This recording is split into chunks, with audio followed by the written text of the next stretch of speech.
Alright, what's up everybody? Back on another edition of Everyday Hoops. Yes, we're back for another one. And today we're doing another one, something a little different, we're talking about an opinion that I think I have and a lot of people have. The NBA champion this year is probably going to come out of the Eastern Conference, I think, right? And I'm going to tell you why. But first, once again, thanks for the views on the shorts. Stuff recently I really appreciate it. I've led people over to the main channel, subscribing and stuff, so I really appreciate it. Thank you guys. And if you do like the content around here, consider subscribing. Turn on notifications, do all that stuff. I really appreciate it. It really helps out a lot.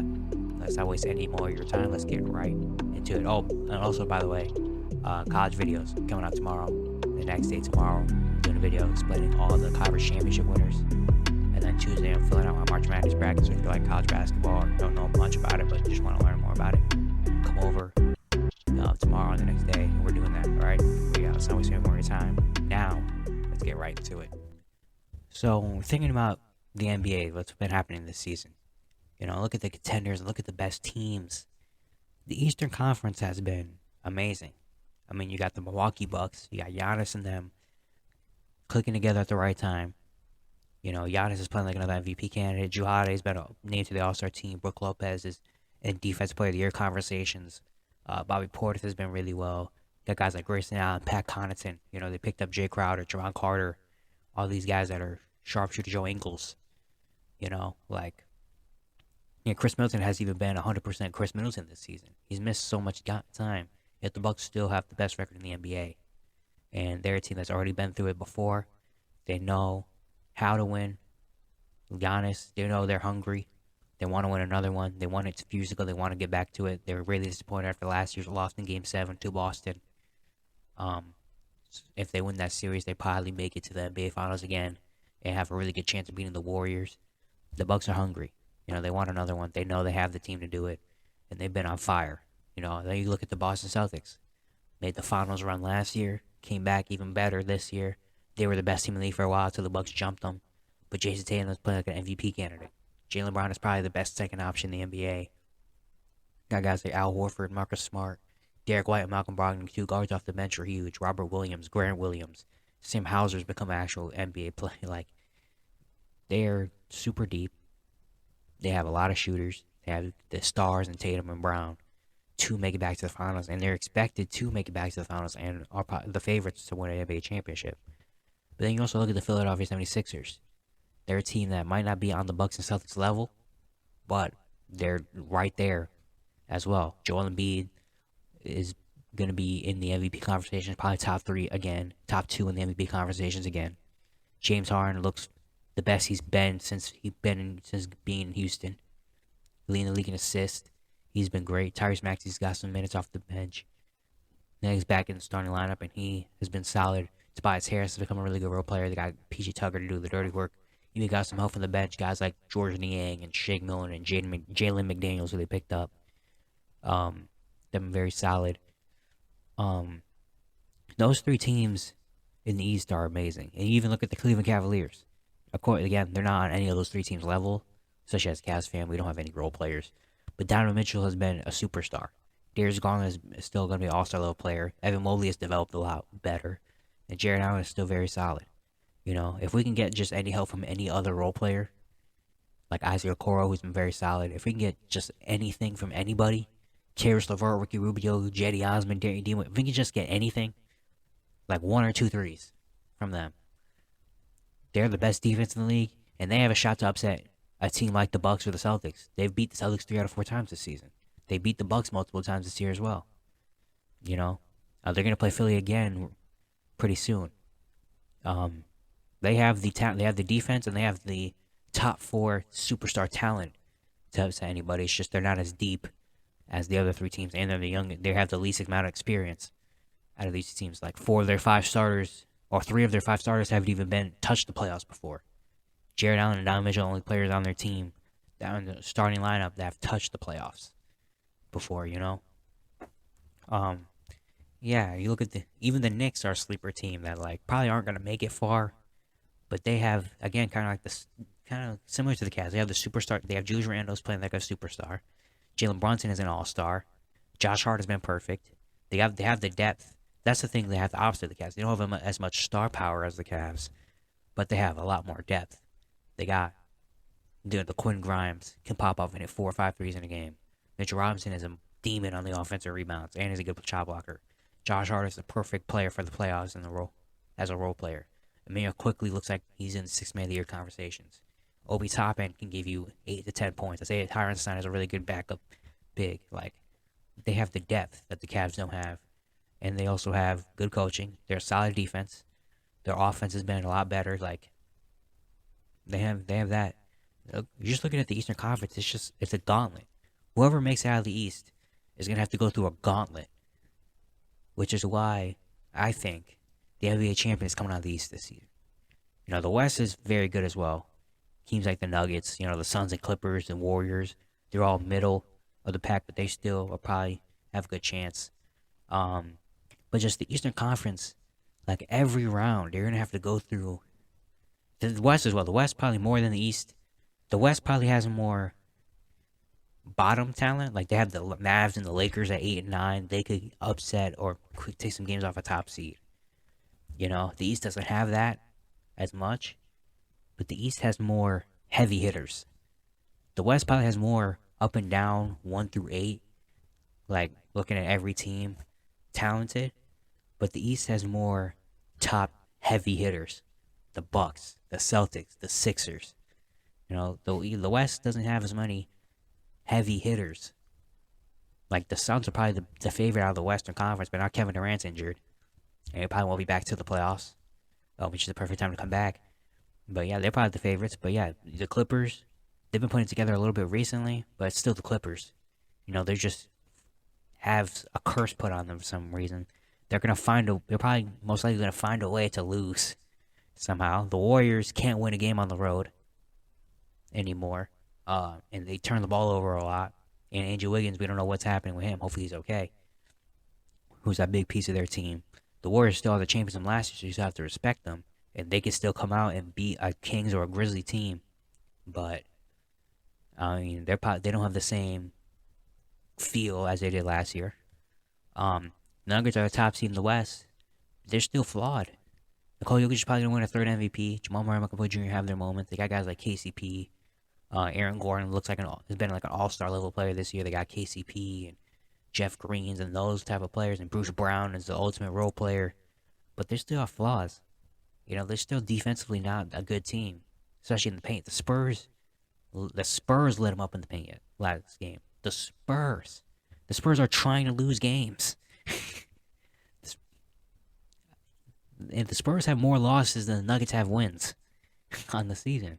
Yet they dominated in the paint because Jokic isn't a good defensive big man. He's not terrible by any means, but he's not, all NBA level defender type player getting 4 or 5 blocks in a game. They still have that. Their wings are okay defensively. Like, Aaron Gordon's probably going to lock up the wings. But then also Jamal Murray, people are probably going to go at him. And Michael Porter Jr. isn't a great defender for what he should be. Defense is still flawed. Offensively, they got Jokic, so they're going to be okay. Honestly, it's going to be more predicated on if Jamal Murray and Michael Porter Jr. can hit their shots and beat Jamal Murray and Michael Porter Jr. in the playoffs. If they can, this team can upset anybody. If they can't, they might lose out early. The Kings, as much as we want to say have a feel-good story, their offense is amazing, but their defense, man, are they going to be able to get stops? And they're probably going to have to face a tough matchup in the first round. And just their inexperience, honestly, that's it. Their inexperience is probably just going to, they can make a good run to the conference finals, absolutely, but, the Grizzlies, they have a lot of other stuff going on. Ja doing his thing. Steven Adams hasn't been able to play. Brandon Clark's out for the season. Just really tough for Memphis. And yeah. So, I feel like if you look at the East, the top 3, like, put the Bucks up against the Nuggets. I'm taking the Bucks. Celtics against the Nuggets. I'm taking the Celtics. The Sixers and Nuggets. I might lean the Sixers way. I might just lead the Sixers way, even though that's a very good series. Nuggets and Sixers is a very good series. They're both kind of similar. Jokic and Embiid. They got solid role players. They got shooters. But I might lean the Sixers way just because James Harden. Again, we got to see what playoff James Harden we get. James Harden in the playoffs is very different from James Harden we see regularly. But I might lead the Sixers' way. Even the cat, honestly, going on even further, the Cavs and Nuggets is a good one. I'm gonna take Nuggets, but the Cavs have a chance. The Cavs have a chance. You know, the Suns. If we take the Suns and the Bucks, now that's a more interesting conversation. Suns, Bucks, Suns, Celtics, Suns, Sixers. Those are more interesting conversations. Suns, Sixers. I think I'm leaning the Suns' way, with KD in there, of course. With no KD, I'm probably maybe I don't know. Still maybe that's tough. But the Suns, Bucks, that's an amazing matchup. The Suns, Celtics is really good as well. But yeah, honestly, after the Suns, like all the other teams in the Western Conference, if they matched up against the Bucks or Celtics or Sixers, I'm taking the Bucks, Celtics, or Sixers. At least maybe the Sixers, I'm maybe more thinking about it. But the Bucks and Celtics against Sacramento, against Memphis, against even like Golden State, I'm taking the Bucks and Celtics. Even this Nuggets, I'm taking the Bucks and Celtics. Like I honestly think the Eastern Conference, for one, has more heavy hitters again than the Western Conference. In the East, the winner of the Eastern Conference, whoever is holding that Eastern Conference championship trophy and getting the Larry Bird MVP trophy, is gonna have to go through a monster. The second and third round, at least. Like the Bucks, if everything stays the same, the Bucks are gonna have to play the Hawks in the first round, which they probably can buy. But in the second round, they're gonna have to face the Cavs or the Knicks, which they probably could win that series still. But the Cavs and Knicks aren't just 5 games. We're just gonna walk through them.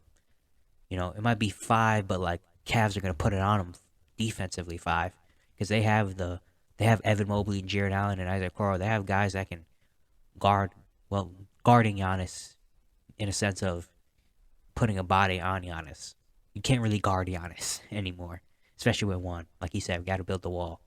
But we have the personnel to do that. The Cavs have the personnel to do that. The Knicks, have enough. They maybe not have the personnel that the Bucks have. I mean, that the Cavs have. But they have the offense. They have Randall, Brunson. They have the shooters around as well. They can take a game or two off Milwaukee. And then conference finals, you're going to have to play the Celtics or Sixers. In the Celtics and Sixers team, the Celtics and Sixers are going to have to face each other in the second round if everything stays like this. And that's a tough series. You saw in the games that they played this year have been close. This has been a rivalry the past few years. The Sixers have Embiid. And when you have Embiid, especially playing at MVP level, like he has been, you have a chance. James Harden, honestly, I feel like the Sixers playoff run is on James. If James Harden can be what James Harden's doing now, if James Harden can keep doing that in the playoffs, the Sixers have a chance to beat anybody. Honestly, I think if James Harden's playing like he is now, giving you 20 and 10 type games, they can beat anybody. He just can't go into the playoffs and have games where he has 14 and 7. Like he can't have those games. He can't have 14, 4 and 7 type of games. He has to have 20 and 10s. He has to have maybe not have to pop off for 30 point once in a while if they're crowding Joel and nothing else is working out. He doesn't have to be Houston Rockets 40, 10 and 15 James Harden. He doesn't have to do that. But he can't be 14 and 7 assists. He can't do that. He has to be 20 and 10 around every day James Harden for the Sixers. And if he can do that, then the Sixers have a chance to beat anybody. They have the chance to beat the Celtics. They have a chance to beat the Bucks just because they have Joel Embiid and they have some really solid role players and their defense is pretty solid. But yeah, and then the Celtics and Sixers winner of that series is gonna have to play the Bucks in the conference finals. Like whoever comes out of the West is probably gonna whoever comes out of the East is probably gonna have more time, have a harder time knocking out the Eastern Conference teams than the West. If I'm being honest, like if the Celtics make it out of the East, they would have to go through the Sixers and the Bucks. And then once they get to the finals, it's like you kind of can like breathe a little bit more. Like, dang, all right, now who we gotta play with the Nuggets? All right, let's go. Like they're gonna have to go through you're gonna have to go through 2 championship teams in the Eastern Conference. So yeah, I'm just saying. I think the NBA champion is coming out of the Eastern Conference this season. It's probably gonna be one of Bucks, Celtics, and Sixers. Or Bucks and Celtics, honestly, probably gonna be one of those 2 teams. The Sixers have a chance, but I think it's those teams You know, it's got to be one of those three. They're gonna win the championship this year. If the West does win it, I'm not gonna. It depends on who in the West wins it. If the Suns win it in the West, then it's like okay, yeah. But if anybody, honestly, I would be very surprised if anyone else in the West wins the If the Nuggets win an NBA championship this year, I'd be very surprised. If the Clippers win a championship this year, I'd be very surprised. You know, if the Warriors go back to back, I would be surprised. Because they're gonna have to beat a Bucks or Celtics in the NBA Finals or a Sixers, and that's a tough task. But yeah, that's all I got. I just wanted to make a quick, different one. I was gonna do a recap, but then that kind of fell through, so doing this one. But yeah, thank you guys for watching this video. Again, if you like the content around here, consider subscribing, like, turn on notifications, do all that stuff like that. I really appreciate it. Also, stay tuned for the college videos coming out in the next 2 days. And yeah, I will see you guys tomorrow.